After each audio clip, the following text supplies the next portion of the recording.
அல்லேலூயா. இந்த நற்செய்தி நீ ஞாபகம் வைத்துக் கொள்வதற்காக பாவ மன்னிப்பு, பரிசுத்தம், பிசாசின் மேல் ஜெயம், பரலோகம். கண்ணை மூடுனா அவரை பார்த்துடணும்.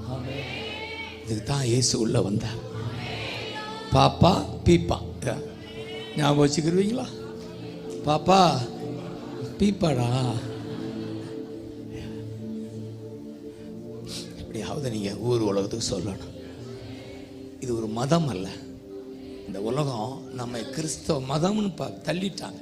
மதமாயா போதிக்கிறீங்க? வாழ்க்கை அவரோட வாழ்கிறோம்ல. சொல்லுங்க, வீட்டுக்காரோட 10 வருஷம் வாழ்ந்துருக்கேன்னு சொல்லுவீங்கள்ல, 20 வருஷம் வாழ்ந்துட்டங்க. அதுபோல தான் இயேசுவோட வாழ்கிறோம். இயேசுவோட வாழ்கிறோம். இயேசுவோட வாழ்கிறோம். இயேசுவோட வாழ்கிறோம். இரவும்